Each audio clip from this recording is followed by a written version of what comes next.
cité Abdelmalek Saadi, M. Bouchta Mouni, Nolo Tofer. Je remercie M. le doyen de la FST, notre cher ami Siad de Mohamed.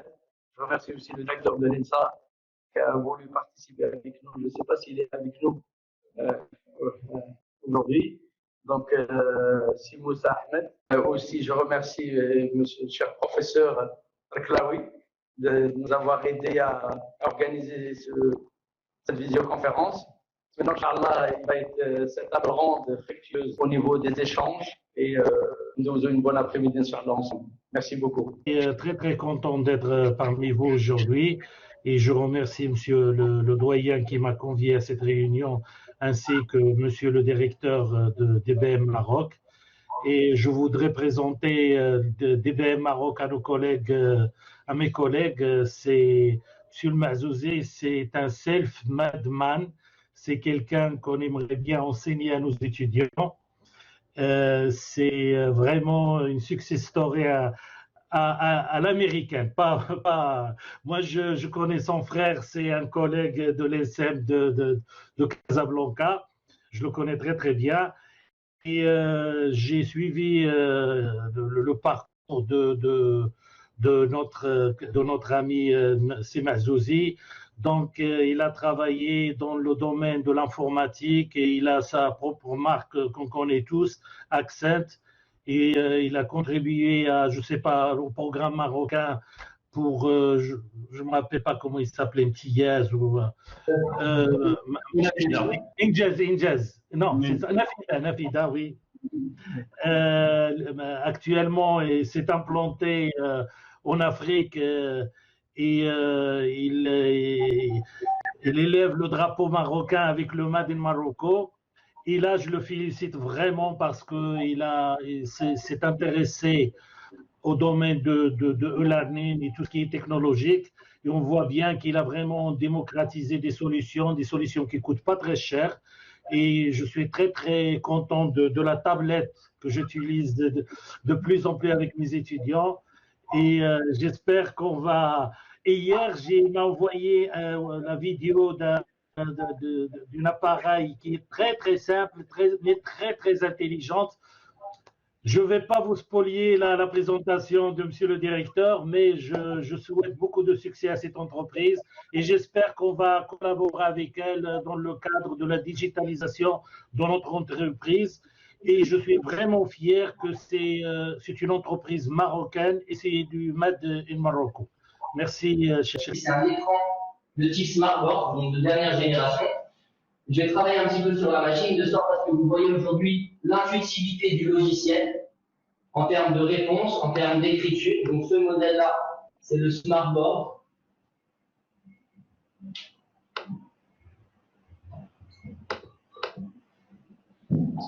Comme vous pouvez le voir, il existe en différentes tailles. On va changer peut-être de couleur. Donc il y a le 65 pouces, le 75 pouces et le 86 pouces. Aujourd'hui, ça c'est un outil qui permet aux professeurs, comme vous voyez, on est à distance, d'avoir un support aujourd'hui disponible sous un modèle Android et en même temps sur un modèle Windows. Donc là, je travaille sur le modèle Windows et en un seul clic, je switch totalement ma présentation vers un modèle Android qui me permet à n'importe quel moment de générer des nouvelles pages, des nouveaux modes d'écriture, donc avec un 20 points de connexion tactile. On peut écrire plusieurs en même temps, couvrir une infinité de pages. À l'intérieur, donc dans la souche de la machine, on a différents formats de type features, des options qui nous permettent d'ajouter des formats, des formes, les modifier, les récupérer, les agrandir, les élargir. Donc tout ça à la guise du professeur aujourd'hui, c'est un outil dans l'outil qui nous permet à distance aujourd'hui de, en plus du cours qui est donné, ajouter des exemples externes qui pourront être mis dans la présentation. Donc en un seul clic, comme vous voyez ici, je reviens directement à ma présentation d'origine sans avoir perdu le fil de ma présentation. Donc pour le smartboard, il est accompagné bien sûr sur le côté, il est déjà embarqué sur le modèle Android et il est accompagné bien sûr d'un PC module. Le PC module ici que vous voyez, vous ne pouvez pas le voir sur la présentation, mais il est ici. Donc il est embarqué dans la machine, il est caché. Donc on a différents types de modèles. Donc du corps I3 jusqu'au corps I7, avec des spécifications différentes en fonction des besoins. Donc on est sur du 8 Go 512, 8 Go 256 en termes de spécifications, ou un modèle externe. La caméra avec laquelle on filme actuellement, c'est ce modèle. Donc il permet une rotation 360 degrés avec un angle de 190 degrés. Elle permet, si on l'active, elle permet d'avoir un suivi de mouvement. Donc lorsque le professeur est en train de donner son cours à distance, la caméra va suivre tous les mouvements du professeur. Là je l'ai désactivé. On a différents types de modèles, donc bien sûr livré en option avec son trépied, réglable et ajustable. On a d'autres types de caméras, comme celle-ci. Donc celles-ci, elles peuvent se mettre en haut du smartboard, en haut de l'ordinateur du professeur, qui sont un peu des caméras aujourd'hui que vous connaissez. L'idée aujourd'hui, c'est toujours d'avoir le meilleur moyen de vidéo et d'audio lors de l'enregistrement d'une session de cours en ligne pour bien voir et bien entendre. Voir d'abord, c'est important. Pourquoi? Parce que lorsque le professeur utilise du matériel d'écriture, tel que les tablettes graphiques qu'on propose ou les visualiseurs que je vous montrerai par la suite, lorsque le professeur rédige, il est important d'avoir une vidéo de qualité pour pouvoir assurer une lecture et une compréhension parfaite. Donc, vous avez différents types de modèles. Sur le volet vidéo, ça, c'est un appareil externe aujourd'hui qui permet à l'université aujourd'hui, au niveau des élèves entrants et sortants, d'avoir un système de contrôle de température avec un suivi qui permet les entrants et les sortants de l'université pour pouvoir contrôler. On sait qu'en ce moment, avec la pandémie, c'est devenu très difficile. Il y a beaucoup de risques. On a développé des caméras thermiques aussi qui permettent justement à l'entrée de l'établissement de voir qui sont les personnes aujourd'hui qui peuvent être à risque en termes de température pour les mettre de côté et éviter de contaminer le plus grand. Donc, comme vous pouvez le voir ici, c'est donc muni avec son stylet, la tablette graphique que vous voyez ici. Donc, je vais retirer le support. Ça, c'est son support aujourd'hui qui permet l'écriture. Donc, je le retire. Aujourd'hui, c'est un produit ultra demandé auprès des enseignants. Pourquoi? Dans le cadre de la mise en place de la digitalisation, donc l'effort au niveau de la formation qui est faite, c'est directement de passer de technologies différentes. On travaillait sur des modes d'apprentissage traditionnels et pour ne pas que la technologie devienne une révolution, mais plutôt une évolution constructive qui va accompagner le professeur et tous les professeurs. Ça veut dire qu'on laisse personne de côté, ceux qui ont un peu moins de lacunes en termes de technologie. L'idée aujourd'hui, c'est de mettre en place des outils simples, efficaces et peu coûteux qui vont permettre au professeur dans sa pédagogie de mieux comprendre et d'aller vers les technologies intuitives. Donc ici, c'est une tablette où le professeur rédige son cours de façon manuelle et d'enregistrer directement sur la machine. Ça c'est l'option numéro 1 aujourd'hui pour accompagner les professeurs dans leur formation. Là, je pense que vous me voyez mieux. Donc ça, c'est un outil que j'ai pas encore présenté. J'ai parlé du côté vidéo, mais j'ai pas encore parlé du mode audio. Au niveau donc vous avez vu à quel point l'importance de la vidéo est importante. Là, vous me voyez, je l'espère d'une très bonne qualité de façon assez nette.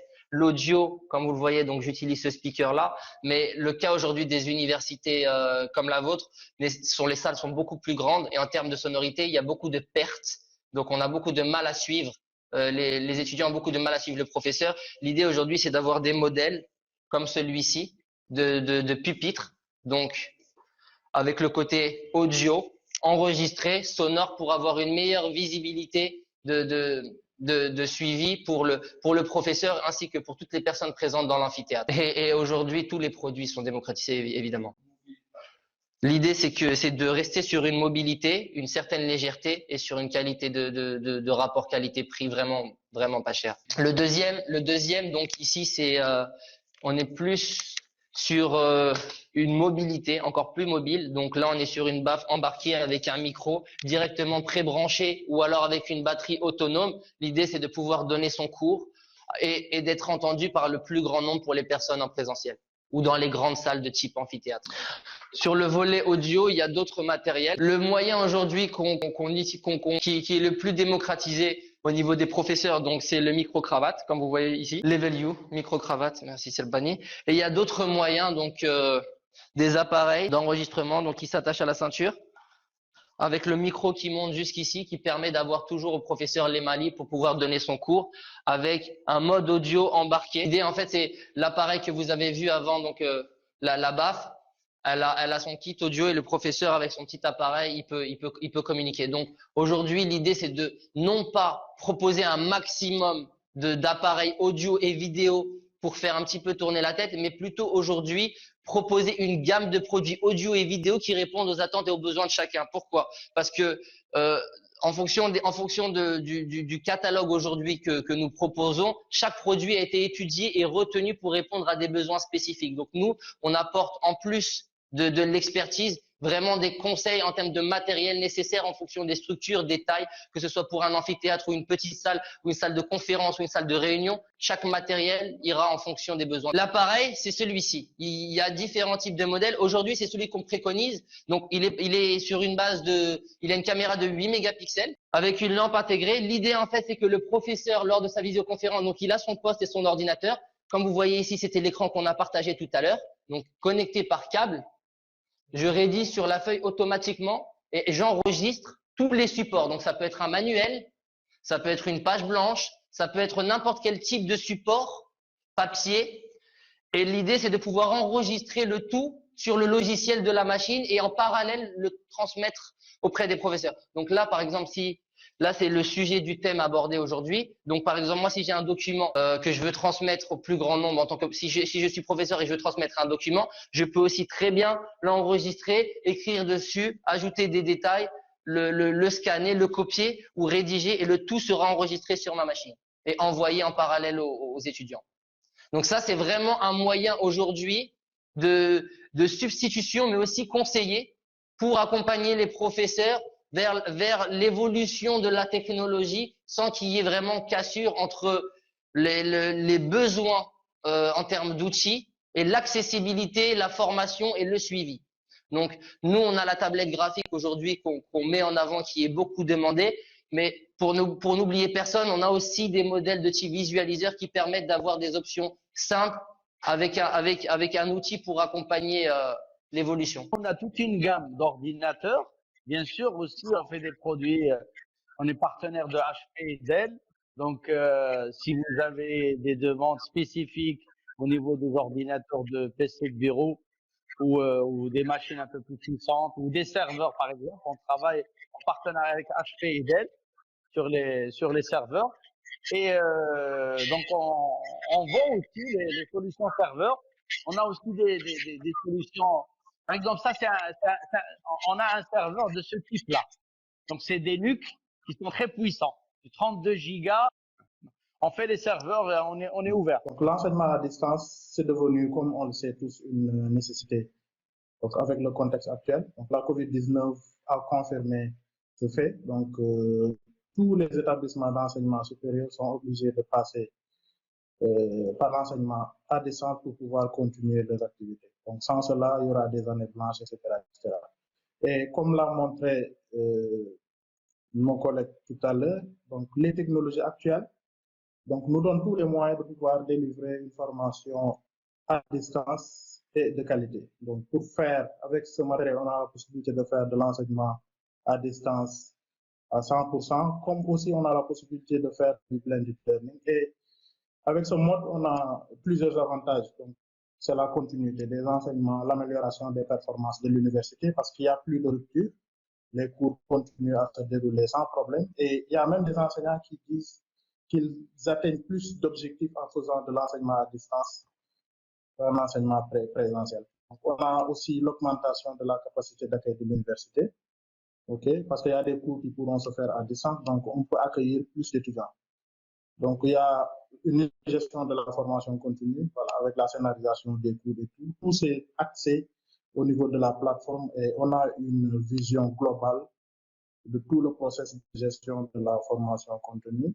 Et l'un des points les plus importants, c'est l'intégration dans le système d'information existant. Donc, si l'université, l'établissement a un système d'information existant, donc la plateforme que nous mettons en place, il s'intègre sur les données existantes. Donc, il n'y a pas de nouvelle création de comptes utilisateurs, etc., etc. Donc, ce sont les comptes qui étaient utilisés qui seront utilisés toujours pour accéder au système d'information. Donc, l'autre chose, c'est l'inscription automatique des étudiants au cours, etc. Au niveau de notre université, nous avons mis en place on place une plateforme qu'on appelle la plateforme de télétravail. Donc, je télétravaille, hein, donc je vais faire la démonstration rapidement en parallèle. Donc, voilà un peu cette plateforme, bien sûr, qui a été développée en collaboration avec DBM. Et donc, chaque enseignant, bien chaque personne, surtout les enseignants, les étudiants, le personnel administratif et technique, donc se connecte à la plateforme de télétravail. Donc, bien sûr, on utilise notre compte institutionnel pour se connecter. Donc là, je vais me connecter. Et donc là, j'arrive sur cette plateforme. Et là, nous avons les espaces. Par exemple, pour moi, en tant que responsable e-learning, donc je clique ici. Donc, je peux accéder à cet espace. Voilà, je peux créer des salles de discussion, surtout de la visioconférence. D'accord? Et on peut aussi lancer des lives, lancer des forums, un espace de stockage. D'ailleurs, ici, on est en train de voir comment créer ce qu'on appelle des bureaux virtuels pour les enseignants, leur donner un espace sur lequel ils peuvent toujours remettre leurs ressources, et comme ça, il pourra toujours les avoir en ligne et les exploiter à sa guise. Donc, si je reviens, par exemple, sur la partie visioconférence, salle de réunion, donc nous, au niveau de l'université, nous avons acquis la licence de Blackboard Collaborate, et donc ça nous permet de créer des sessions de formation qui peuvent aller jusqu'à un nombre important de 1000 participants. Donc, mais ça, c'est une plateforme qui a été acquise dans le cadre de la mise en place du projet de e-learning de l'université. Et donc là, bien sûr, je peux aller sur les paramètres de la plateforme ici. Donc là, je peux, par exemple, autoriser, vous voyez, la masse ici. Donc, si je coche là, donc j'ai la possibilité de gérer plus de 250 participants. Et par conséquent, on peut aller jusqu'à 1000 participants. Chose qui n'est pas facilement possible. Nous avons développé disons, e-learning. C'est la même chose, hein, c'est la même interface, mais on l'a vidé des cours, on l'a laissé que la partie examen. Donc le prof, il vient, il dépose son examen, il peut l'activer même à distance de chez lui, et l'étudiant peut suivre l'examen au format électronique, mais c'est pas à distance, mais au format électronique, et dès qu'il termine, il valide son examen, l'enseignant peut récupérer immédiatement les notes. Parce que la corvée de la correction, vous connaissez, vous êtes mieux placé que moi pour le juger. Donc, la correction, c'est un corvée, il faut l'éviter. Là, il faut mettre des solutions. On a essayé de tester, de mettre en place des solutions comme ça. Donc, voilà la format électronique. Sinon, vous avez le AMC qui nous offre la possibilité de faire des examens au format papier, mais c'est toujours en présentiel. Et comme ça, une fois que on génère l'examen, on l'imprime, on distribue les copies, enfin les feuilles de réponse aux étudiants, les étudiants répondent, et puis on récupère les copies, on les scanne, on récupère les fichiers PDF, on les donne à l'application, et elle procède à la correction. D'ailleurs, nous avons, pour faire ça, je peux vous présenter une solution qu'on appelle l'AMC Designer. Donc ça, c'est une solution que nous avons implémentée au niveau de la plateforme de l'université. Il est accessible à tout le monde, hein. Je peux partager avec vous le lien, et puis vous avez l'accès, hein. Mais ça, c'est juste pour générer ce qu'on appelle الأستاذ ما يعطيش كاع الامتحان ديالو، كيقول لك اودي ها عدد الاسئله ها هما اللي كازا كوشي. مثلا بالنسبه للواحد اللي كيكون يعني كيحتاط بزاف، فما يمكن ما يعطينيش انا كاع الجواب ديالو، يعطيني غير الموديل ديال لا كوبي. Automatiquement, il y a un code ici qui est généré, et c'est grâce à ce code-là que la machine va corriger la copie. Et donc, on donne les copies aux étudiants, ils vont répondre, ils vont mettre leur code, et après on prend les copies, on les scanne, on sort les fichiers PDF, et on les donne à l'application, et c'est elle qui corrige. Je suis en train de PowerPoint en mode diaporama, et puis je prends le cas je prends le stylet ici. Et donc là, je peux commencer à écrire directement, donc soit f de x égale l'intégrale de moins l'infini à plus l'infini à x au carré plus bx plus c, etc. d de x par exemple. Alors là, c'est juste pour la flexibilité. Je sais pas, c'est vraiment. Alors là, il y a au niveau de la résolution, si vous appuyez, ça devient, vous voyez là, légèrement comme ça. Si on appuie, ça devient très. Donc ça dépend de. Il faut s'entraîner un peu sur la technique d'exploitation. Sinon, vous avez un driver qui accompagne la tablette. Donc là, vous avez le driver ici. Bon, il faut l'installer. Il est indiqué sur le catalogue. Donc, si vous installez la tablette graphique, là, vous pouvez jouer sur, vous pouvez paramétrer les boutons comme vous voulez. Vous pouvez jouer ici sur le, vous voyez, sur la pression et sur les paramètres, le stylet. Vous avez aussi la possibilité d'orienter votre tablette comme vous voulez.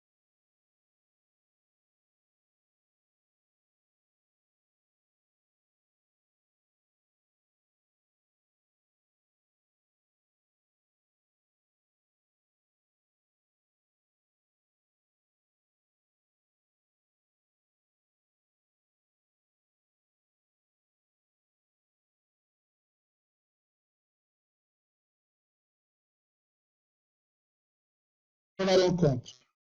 Je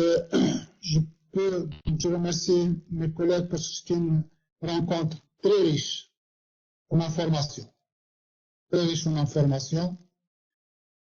À travers les exposés des collègues, à l'occasion, je remercie notre collègue et ami Sehmed Urbani pour son dynamisme. Donc, Walid, donc, Inch'Allah, et également donc l'intervention de Sibrahim Babou. Moi, j'ai retenu deux choses. J'ai retenu deux choses très importantes. Tout d'abord, c'est l'expertise et le savoir-faire dans le domaine de la société. Donc, on fera appel à vous, donc pour des conseils et pour nous accompagner dans la structuration de le volet numérique de l'établissement. Nous avons des compétences. Donc, c'est Reclawi, donc il fait l'intermédiaire. Il fait l'intermédiaire avec la société et il déplace même l'établissement donc à l'échelle d'université. Donc, je pense qu'on va le motiver, sensibiliser sur la base de cette rencontre. Et en même temps, donc, un nouveau président au niveau de l'université. Lui aussi, donc, on va le sensibiliser à investir davantage dans le développement du numérique à l'échelle de notre université par la mise en place des équipements adéquats pour les enseignants afin qu'ils développent l'enseignement et la recherche et la gouvernance dans les bonnes conditions.